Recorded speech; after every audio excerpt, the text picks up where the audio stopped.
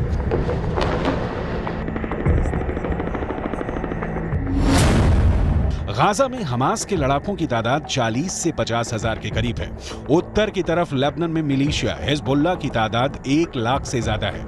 इनके सामने इजराइल में एक्टिव और रिजर्व फोर्स मिलाकर 6 लाख से ज्यादा सैनिक हैं।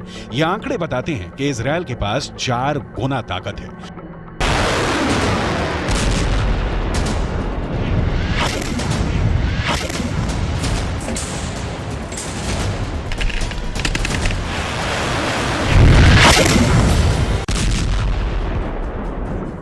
लेकिन हिजबुल्लाह के चीफ नसरुल्लाह से फिर भी अमेरिका घबराता है क्योंकि नसरुल्लाह के पास अपने ओजस्वी भाषणों के जरिए बड़ा संगठन खड़ा करने की और सैनिकों में जोश भरने की अद्भुत क्षमता है।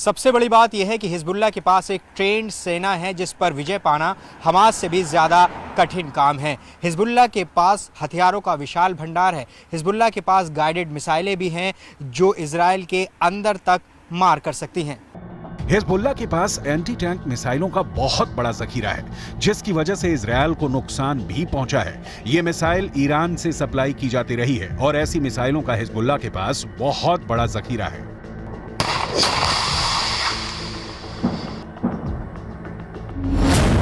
हिजबुल्लाह ने 3 तरह की एंटी टैंक गाइडेड मिसाइल इस्तेमाल की। ये है कॉर्नेट, इसकी रेंज 5 किलोमीटर तक है। ये रूस की मिसाइल है, लेकिन अब ईरान इसका देसी वर्जन दहलाविया तैयार कर चुका है और ऐसी बहुत सी मिसाइल अब हिजबुल्लाह के पास हैं। दूसरी है BGM-71 TOW anti tank guided missile. Range है 3.5 किलोमीटर। यह अमेरिका में बनी मिसाइल है, लेकिन अब इसकी नकल ईरान तैयार कर रहा है और उसने हिजबुल्लाह को सप्लाई की है। तीसरी है 85 कॉनकोर्स, रेंज 4 किलोमीटर। यह भी रूस ने बनाई है और अब ईरान में ये दोसान नाम से तैयार की जाती है।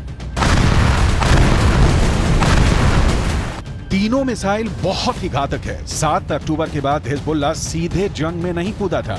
इजरायल की तरफ से हिजबुल्लाह को चेतावनी लगातार दी जा रही थी, लेकिन नॉर्दर्न बॉर्डर पर जंग की शुरुआत इजरायल डिफेंस फोर्स की तरफ से की गई, क्योंकि छुटपुट शुरुआती गोलीबारी के बीच सबसे बड़ा और ताबड़तोड़ हमला इजरायल की तरफ से ही किया गया था।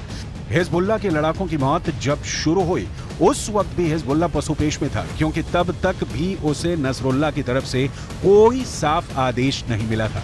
लेकिन जब गाजा के अंदर बैप्टिस्ट अस्पताल पर हमला हुआ और बड़ी संख्या में अस्पताल के अंदर लोगों की मौत हो गई, तब हिजबुल्लाह ने लड़ाई छेड़ दी। हालांकि ये फुल स्केल वॉर अभी भी नहीं है।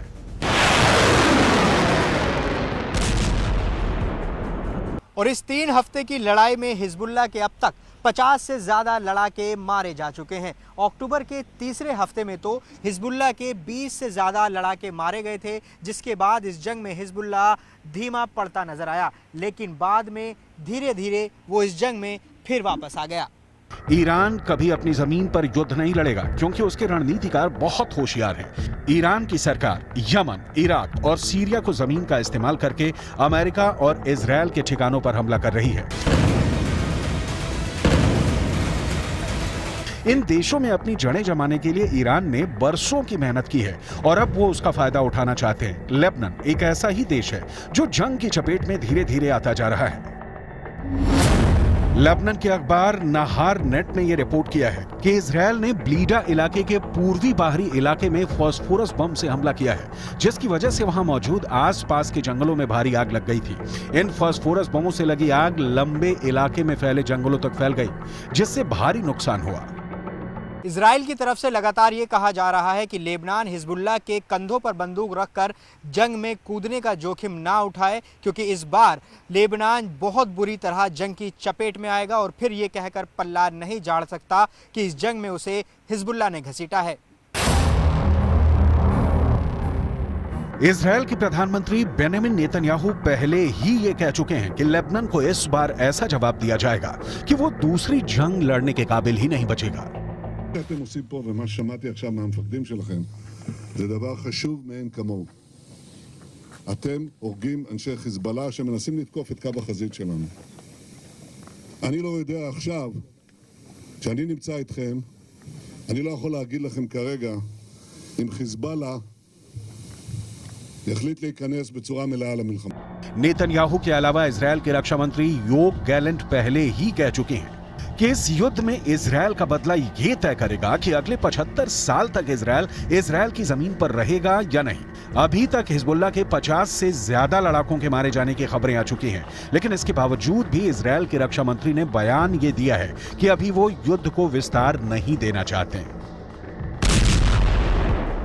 מנהלים מלחמה בחזית הדרומית כנגד חמאס. אנחנו מוכנים לכל התפתחות בצפון. חיזבאללה סופג נפגעים רבים. יחד עם זה אין לנו עניין להרחיב את המלחמה. אם נידרש לעניין הזה, נדע מה לעשות. הכוחות מוכנים בהגנה. नोट करने वाली बात यह है कि जब इजरायल नॉर्दर्न बॉर्डर पर युद्ध का विस्तार नहीं चाहता है, तब 45 से ज्यादा हिजबुल्लाह लड़ाके मारे जा चुके हैं। तो सवाल यह उठता है कि अगर इजरायल युद्ध का विस्तार कर देगा तो फिर हिजबुल्लाह की हालत क्या होगी।